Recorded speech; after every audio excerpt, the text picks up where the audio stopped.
ಬದಲಾಗುತ್ತಿರುವ ಕಾಲಘಟ್ಟದಲ್ಲಿಯೂ ತನ್ನ ವಿಶ್ವಾಸಾರ್ಹತೆಯನ್ನು ಉಳಿಸಿಕೊಂಡಿರುವ ರೇಡಿಯೋ ಅಥವಾ ಬಾನುಲಿಗೆ ಇಂದು ಸಂಭ್ರಮದ ದಿನ. 1964ರಲ್ಲಿ ವಿಶ್ವಸಂಸ್ಥೆಯ ರೇಡಿಯೋ ಸ್ಥಾಪನೆಯಾದ ನೆನಪಿಗಾಗಿ ಪ್ರತಿ ವರ್ಷ ಫೆಬ್ರವರಿ 13ನ್ನು ವಿಶ್ವ ರೇಡಿಯೋ ದಿನವನ್ನಾಗಿ ಆಚರಿಸಲಾಗುತ್ತದೆ.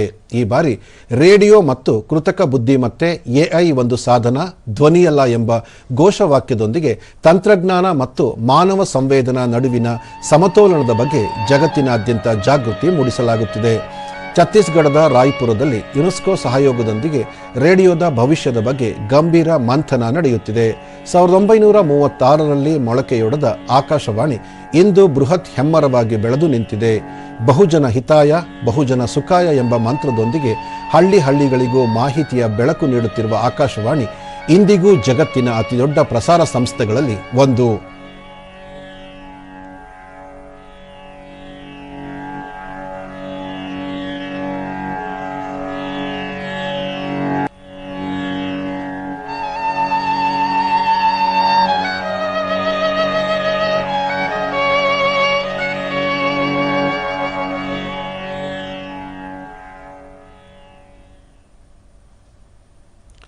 ವಿಶ್ವ ಬಾನುಲಿ ದಿನದ ಅಂಗವಾಗಿ ಉಪರಾಷ್ಟ್ರಪತಿ ಸಿಪಿ ರಾಧಾಕೃಷ್ಣನ್ ರೇಡಿಯೋ ಕೇಳುಗರಿಗೆ ಮತ್ತು ಪ್ರಸಾರ ವ್ಯವಸ್ಥೆಯನ್ನು ಬಲಪಡಿಸಲು ಶ್ರಮಿಸುತ್ತಿರುವ ಎಲ್ಲರಿಗೂ ಶುಭಾಶಯಗಳನ್ನು ತಿಳಿಸಿದ್ದಾರೆ. ರೇಡಿಯೋ ತಲೆಮಾರುಗಳನ್ನು ಬೆಸೆಯುವ ಶಕ್ತಿಯಾಗಿದ್ದು ಡಿಜಿಟಲ್ ವೇದಿಕೆ ಮತ್ತು ಪಾಡ್ಕಾಸ್ಟ್ಗಳ ಮೂಲಕ ತನ್ನ ಪ್ರಸ್ತುತತೆಯನ್ನು ಉಳಿಸಿಕೊಂಡಿದೆ ಎಂದು ಹೇಳಿದ್ದಾರೆ.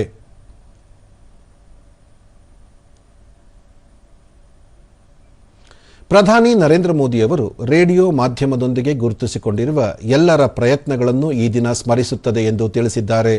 ದೂರದ ಹಳ್ಳಿಗಳಿಂದ ಹಿಡಿದು ಗದ್ದಲದ ನಗರಗಳವರೆಗೆ ರೇಡಿಯೋ ಜನರ ವಿಶ್ವಾಸಾರ್ಹ ಧ್ವನಿಯಾಗಿ ಕಾರ್ಯನಿರ್ವಹಿಸುತ್ತಿದೆ ಎಂದಿದ್ದಾರೆ. ಅಲ್ಲದೆ ತಮ್ಮ ಮನ್ ಕಿ ಬಾತ್ ಕಾರ್ಯಕ್ರಮವನ್ನು ಉಲ್ಲೇಖಿಸಿ ಜನರ ಸಾಮಾಜಿಕ ಶಕ್ತಿಯನ್ನು ಹೊರಹಾಕುವಲ್ಲಿ ರೇಡಿಯೋ ಮಾಧ್ಯಮ ಎಷ್ಟು ಪ್ರಭಾವಿಯಾಗಿದೆ ಎಂಬ ಅನುಭವ ತಮಗಾಗಿದೆ ಎಂದು ತಿಳಿಸಿದ್ದಾರೆ.